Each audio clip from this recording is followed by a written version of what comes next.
ഈശോമിശിഹായ്ക്ക് സ്തുതിയായിരിക്കട്ടെ. എല്ലാവരെയും ഇന്നത്തെ വചനധ്യാനത്തിലേക്ക് സ്നേഹപൂർവ്വം സ്വാഗതം ചെയ്യുന്നു.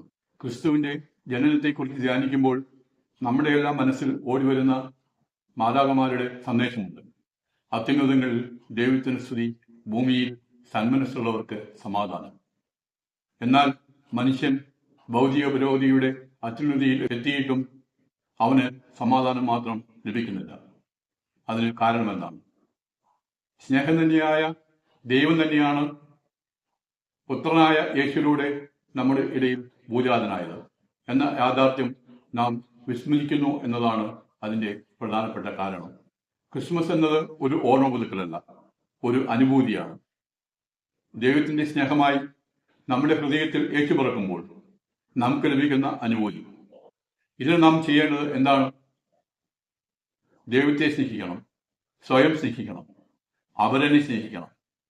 ഈ സ്നേഹത്തിന്റെ വൃത്തം പൂർണ്ണമാകുമ്പോൾ മാത്രമേ യേശു നമ്മുടെ ഉള്ളിൽ ജനിക്കുകയുള്ളൂ.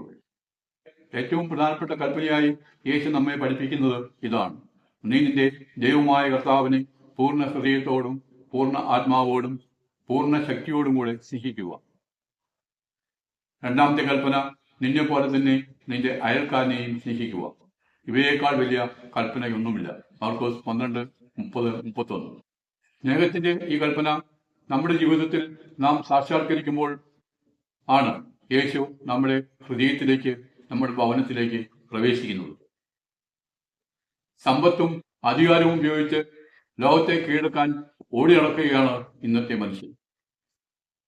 എത്ര നേടിയാലും ഒരിക്കലും ശ്രമിക്കാത്ത ആർത്തി നമ്മയെല്ലാം കീഴടക്കിയിരിക്കുന്നു. നമ്മുടെ മാതാപിതാക്കളെ സ്നേഹിക്കാനോ സഹോദരങ്ങളെ കരുതാനോ അയൽക്കാരെ ചേർത്ത് നിർത്താനോ നമുക്ക് സാധിക്കുന്നില്ല. ഓരോ വർഷം കഴിയുന്നതോറും ക്രിസ്മസ് ആഘോഷങ്ങൾ കൂടുതൽ വർണ്ണശബളമാകുമ്പോഴും ക്രിസ്മസിന്റെ ആത്മീയ ചൈതന്യമായ ക്രിസ്തു വിസ്മരിക്കപ്പെടുന്നു. യൂറോപ്യൻ രാജ്യങ്ങളിലെ ക്രിസ്ത്യാനിറ്റിയുടെ തകർച്ചയുടെ പ്രധാനപ്പെട്ട കാരണം ക്രിസ്മസ് ആഘോഷങ്ങളിൽ നിന്ന് ക്രിസ്തുവിനെ മാറ്റി നിർത്തി എന്നുള്ളതാണ്. ക്രിസ്മസ് ആഘോഷങ്ങളിൽ നിന്ന് ഈശോയെ മാറ്റി നിർത്തി കൂടുതൽ മതേതരമാക്കാനുള്ള ശ്രമങ്ങൾ നടന്നപ്പോഴാണ് അവിടെ ഇത് സംഭവിച്ചത്.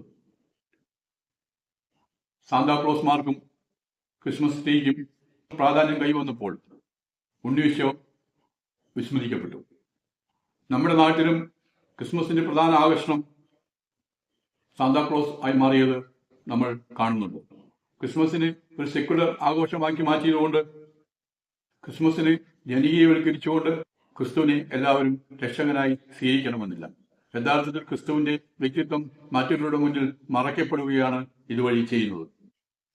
ബെത്ലഹേമിലെ മലഞ്ചെരിവുകളിൽ ആട്ടിടയന്മാർക്ക് നൽകിയ സമാധാനത്തിന്റെ സന്ദേശം മുതൽ ഉൾക്കുള്ളിൽ നമ്മുടെ മുമ്പിൽ വരച്ചു വയ്ക്കുന്ന ദൈവമനുഷ്യ ബന്ധത്തിന്റെ ദൈവമായ സമാനത നിലനിർത്താതെ മനുഷ്യനോളം ചെറുതായി നമ്മുടെ ഇടയിൽ തുറന്ന ഉണ്ണിയേശുവിന്റെയും കോമള രൂപം നമുക്ക് നൽകുന്ന എളിമയുടെ നിഷ്കളങ്കതയുടെ സന്ദേശം ഉൾക്കൊള്ളാനും നമുക്ക് സാധിക്കണം. അപ്പോഴാണ് ക്രിസ്മസിന്റെ ചൈതന്യം മറ്റുള്ളവർക്ക് പകരാൻ നമുക്ക് സാധിക്കുകയുള്ളൂ. ദൈവസ്നേഹത്താൽ നിറഞ്ഞ് ദൈവത്തിന്റെ അമ്മയായ മറിയത്തെ പോലെ ദൈവ തിരുമനസ്സിന് മുമ്പിൽ സമ്പൂർണമായി സമർപ്പിക്കാൻ നമുക്ക് സാധിക്കണം.